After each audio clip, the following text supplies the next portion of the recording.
Ahoj, ahoj, volám sa Braní, sme v Jimmy Markete. Dneska by som vám rád predstavil tento mixážny pult Mackie, konkrétne model Pro FX8 V2.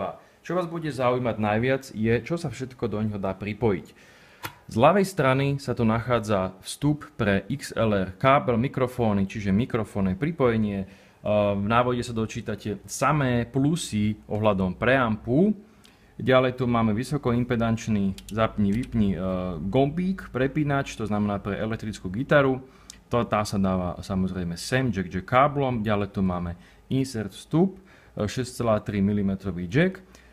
Indikácia prebudenia, nastavenie gainu od minus 20 dB po 30 dB, pásmový filter, čiže low cut 100 Hz, veľmi dobrá záležitosť. Potláča teda nízke frekvencie do 100 Hz, veľmi dobrá vec pre rôzne odstránenie pukaní a brumení, treba si vyskúšať. Ďalej tu máme ekvalizér, celá táto sekcia sa tu ukazuje, čiže výšky, stredy, basy, veľmi príjemné, veľmi pružne reaguje a zvuk z toho je svieži. Ďalej AUX, to znamená monitor, veľmi dobrá vec. Ďalej tu máme FX, ten FX, tomu sa určite povenujeme viacej. Panoráma, doprava, doľava. Ďalej tu máme tlačidlo mute, čiže vypne komplet celý tento track. Ďalej, čo sa týka ostatných, takže tu máme 1, 2, 3, 4 v podstate mikrofónové vstupy, ale tieto 3/4, 5/6 môžeme použiť aj ako stereo, takisto aj ako tento 7/8, to znamená, že môžeme tu mať jack, káble, elektrické bicie, nejaké klávesy, ešte jedny klávesy, dosť zaujímavé a je fajn, že sa tu dá nastavovať aj pri tomto vstupe gain, čiže citlivosť už tam, ale teda nemáme toto tlačidlo low cut, potlačenie tých nízkych frekvencií.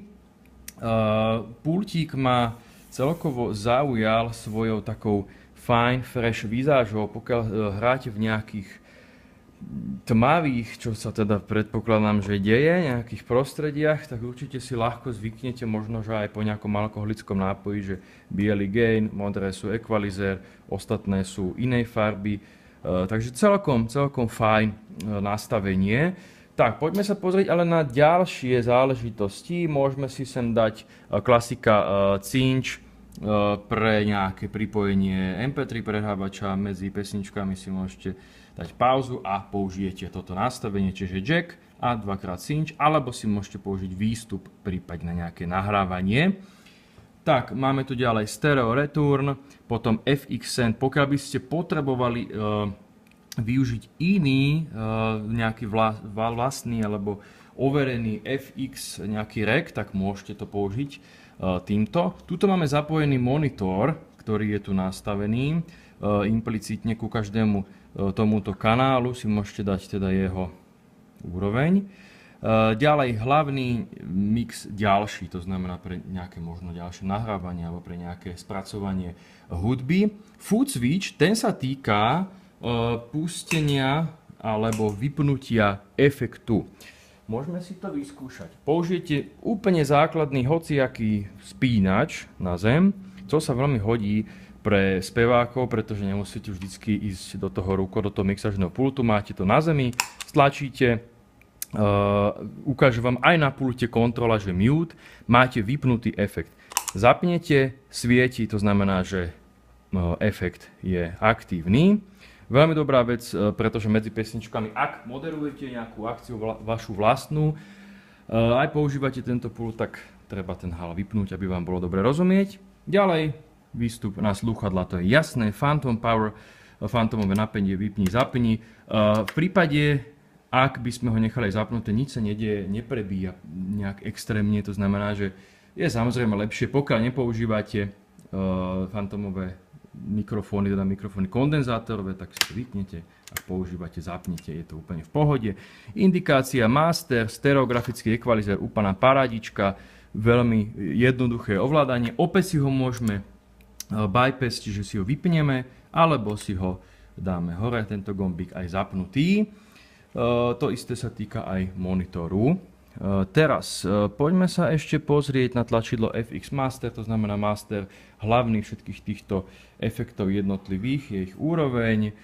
Veľmi fajn je FX to monitor, to znamená, že vy si môžete nastaviť aj tie efekty do monitorov. To znamená, že ak spievate, ste zvyknutí pre rôzne efekty v monitoroch, tak je to veľmi dobré, určite vám to veľmi pomôže. Takisto nastavenie hlasitosti do sluchadiel a tape level. Tak, ešte tu máme break tlačidlo, čiže mute all channels, to znamená, že ak by ste chytili nejakú spätnú väzbu nepeknú, okamžite vypnete celý pult, všetko sa vám to stlmí v sekunde, nemusíte to nejak celé stiahovať pracne nastavené všetky tieto fádery, pekne si dáte break a máte to fajn. No, poďme sa pozrieť na to teda, ako vyzerá zapojenie mikrofónu. Ja tu mám takýto Audix OM3 zapojenú, čiže čo treba všetko skontrolovať.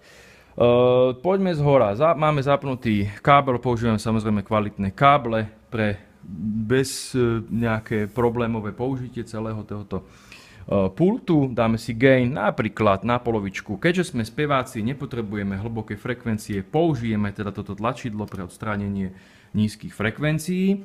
Ďalej môžeme trošičku dať ekvalizér dohora, výšky, stredy môžeme dať trošku nižšie a basy môžeme trošku posilniť. Ďalej tu máme monitor, pretože keď ste speváci alebo akýkoľvek muzikanti, potrebujete sa počuť samozrejme aj na stage. To si teda necháme ešte takto, panorámu si dáme v strede, mute tlačidlo. Tak, poďme sa pozrieť na to, ako to funguje. Takže máme tu zapojený mikrofón, toto je úroveň, ktorú by som nastavil napríklad na takúto pod nulou, napríklad minus 7 decibel, ale ešte si môžeme skúsiť vyťahnuť tento gain pre oveľa lepší a šťavnatejší sound, aby sme mali ten zvuk dobrý. Tak, teraz si môžeme dať niečo do monitora. Toto si dáme, toto tlačítko. Dobre, dúfam, že to dobre poviem. Teraz monitor, šup, jo.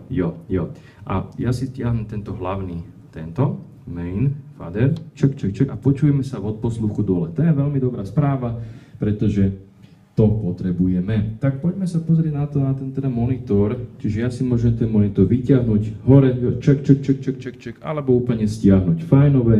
A samozrejme toto je ten master hlavný, ktorým to dirigujem.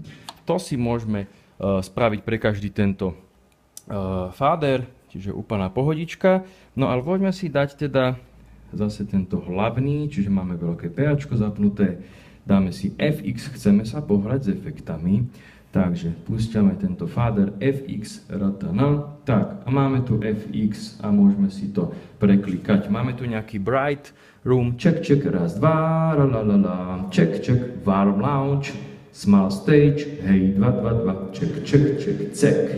check, raz, dva, 3, 4. Ďalej tu máme 5, warm hall, hej, 2, raz, dva, check, concert hall, plate reverb, hej, katedrál, chorus, check, raz, dva, chorus a reverb, to je desina, raz, dva, 3, 4, double je veľmi príjemný, raz, dva, hej, jemne to tak fázovo posunuté, zdá sa ako keby ten spevák, ako keby možno dvaja spievali, možno to chcel povedať autor.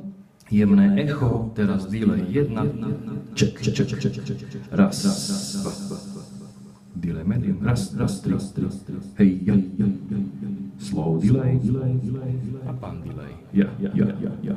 Toto si myslím, že elanisti používali tento pan delay. Dobre, tak skúsme si teraz toto tlačidlo, čiže napríklad spievame, používame teda FX, raz a moderujeme, vypneme. Veľmi jednoduché, rýchle, bezbolestné. No a teda samozrejme my si môžeme očakovať to, ako hraje tento FX v monitore. Vyťahneme si ho, dáme si monitor hore. Raz, dva, check, hej, dva, check, raz, dva, check. Musíme si ale pustiť ten FX. Check, hej, dva, check. Čiže teraz nám ide z monitoru dolného tento zvuk. Je to veľmi jednoduché, chce to trošičku sa s tým skamarátiť, ale verím, že vám toto videjko nejakým spôsobom pomohlo. Čo je ešte veľmi dobrá vychytávka, možno, že niekto to z vás vie, možno, že nie. Vy môžete použiť tento FX Send aj ako druhý monitor.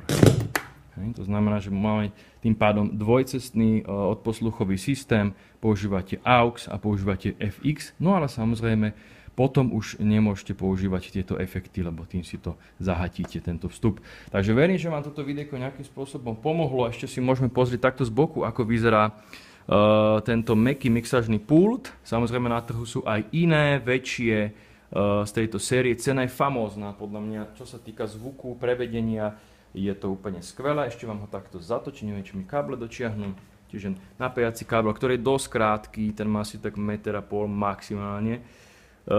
Tlačidlo vypni, zapni, XLR-ácké káble, potom USB kábel pre nahrávanie. V krabici sa nachádza aj nejaké licenčné číslo pre nahrávací software. Samozrejme môžete použiť nejaký Ableton alebo niečo iné, čo máte srdcu blízke.